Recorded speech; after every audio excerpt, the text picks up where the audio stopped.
everyone. This is Michelle Gramoglia, the President and CEO here at Woodland Pond, and this is my weekly address for Tuesday. Today is Tuesday, May 28th, 2024.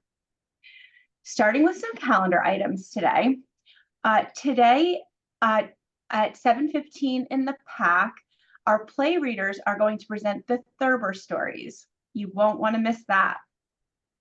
Tomorrow at 2 p.m. in the pack, we have an English country dance demonstration.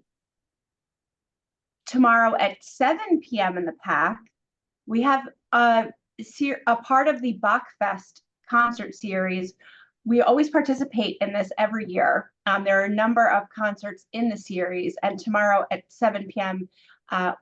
Will be our portion. You will want to sign up at Concierge if you plan to participate in that. And on Thursday at 1 p.m. in the pack, we will have a dietitian talk with our registered dietitian, Tanya Lopez.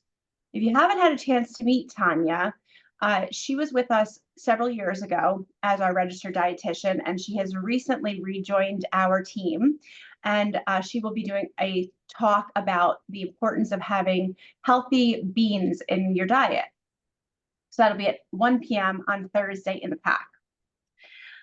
Today at 1 p.m., so just in about a half an hour's time, the Brain Health Group, which is the group that is here to support things with the Alzheimer's Association and all things brain health, they are our cheerleaders for brain health, is going to kick off summer with an ice cream social. For $6, you will be able to have an ice cream sundae, complete with all the fixins, between 1 p.m. and 3 p.m. in the courtyard.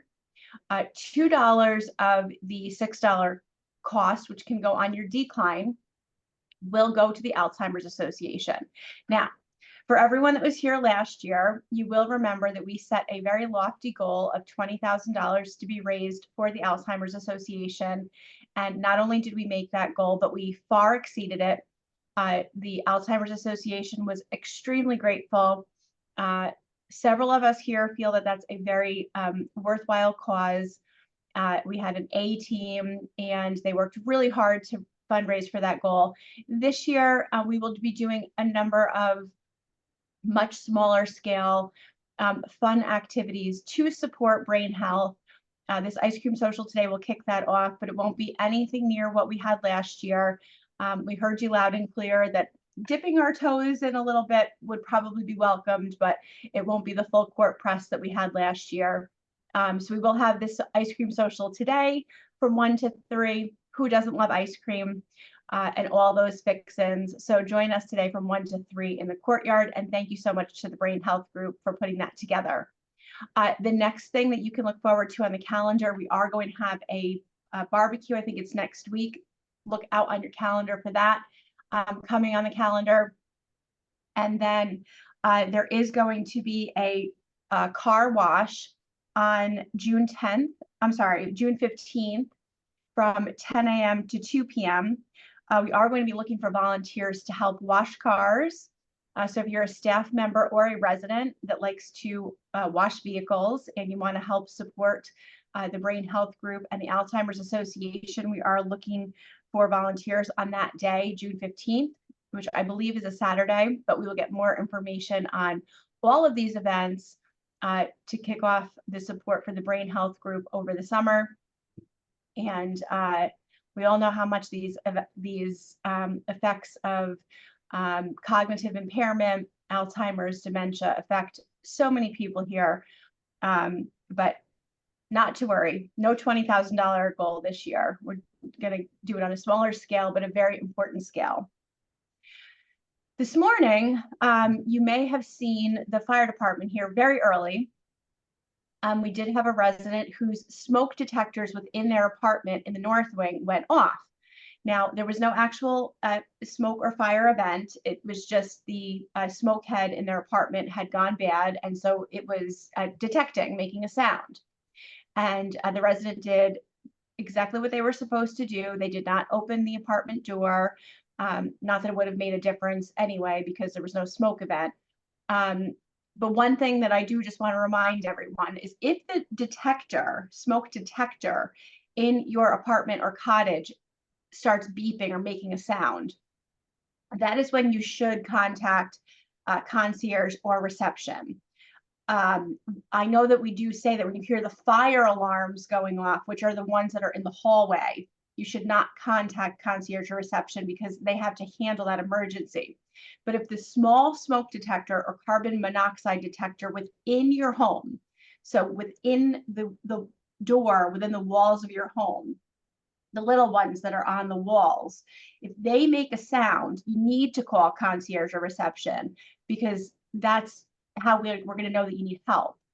It's the ones that are in the hallway, the big fire alarms, the ones that are really loud sounding. Those are the ones that you shouldn't call concierge or reception because they're not going to answer the phone if you call those. So again, if you do hear the one inside your home making the sound, then you do need to call concierge or reception to let them know so they can dispatch help to you.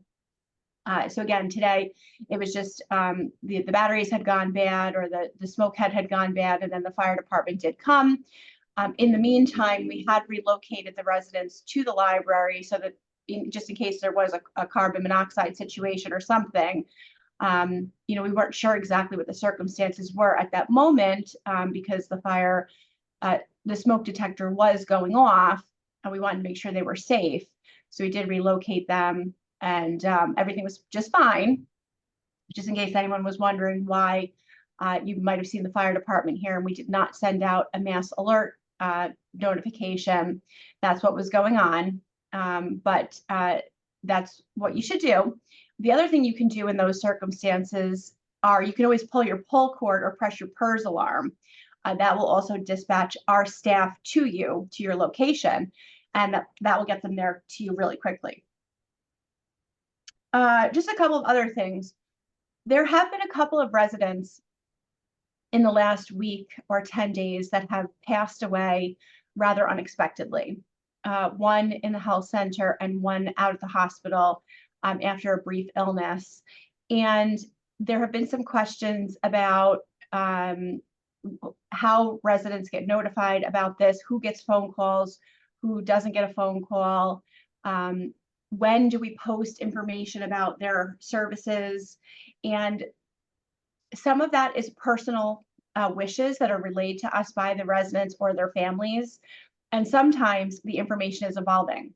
And so we do understand that sometimes there can be a question about that, maybe, oh, well, this person was my neighbor. How come I didn't get a phone call? And how come this neighbor got a phone call? And oftentimes we are being instructed by that resident's loved ones. We always ask them, do you want us to notify the community? When is the right time? Is there a specific resident or residents that you would like us to call? And we don't just automatically make phone calls to everyone, let's say on that person's floor, for example, because we don't necessarily know who that person was close to or if they would want them to know. And sometimes that resident has given us or their family strict instructions as to who they want to be notified in the event of a death. So please don't take it personally.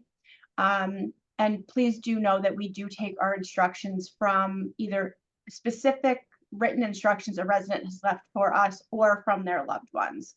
Also, after a resident has passed, you do know that normally we try to be as quick as we can in getting the information out to residents on email and notices in the mailroom. But oftentimes we encourage you to continue to check in about arrangements. Sometimes residents' families don't do a memorial service or a funeral at all. Sometimes they do it a little bit down the road after the passing. And sometimes we get evolving information about when the services might be. Like, for example, today we just added transportation for the funeral or the memorial service or funeral that's going to be happening for a resident this Friday. We are now adding transportation for that person, and that transportation information is now posted in the mailroom. So we just encourage you to be patient with us, ask questions of us if you have them, and we will share what we can, but just stay tuned by looking in the mailroom or looking at concierge as the days pass, because then that information may change and become updated. If you do have specific instructions about who you might like to have notified in the event of your own passing, certainly you can relay that to us before you ever become ill. Unfortunately, you know what they say, there are certain things in life that are inevitable. So you can certainly plan for that. And you certainly can let us know if you don't want anyone to be notified, or let your loved ones know. But you certainly have a voice in this, how this all goes. And, you know, one of the sort of double-edged swords about a community like Woodland Pond that is so close and the residents and staff become so close is you do develop really incredible relationships. Sometimes we don't realize that until it's sort of in retrospect. And when someone does pass, you don't realize that, gosh, we really had become very close, and you get the joy of having new relationships in your later years, and then these passings happen, and it is a time of reflection and sadness. But we want to support everyone through these times as much as we can, and most importantly, to honor your wishes. And any way that we can possibly help to do that is very important to us. So let's be open and supportive about it, and definitely talk to us. And we are happy to help in any way that we possibly can in that regard. I think that was pretty much it for today. You're going to start to see lots of activity outside. We're really doing some more, our summer help. Most of the college students are back on campus helping us. So you'll see a lot of activity this week, I know. Battling the pollen. Hopefully it's mostly dropped at this point. I hope you all get outside. It's supposed to be pretty mild this week. Beautiful weather. I'll be around all week if you need anything, and I hope you have a great day. Thanks.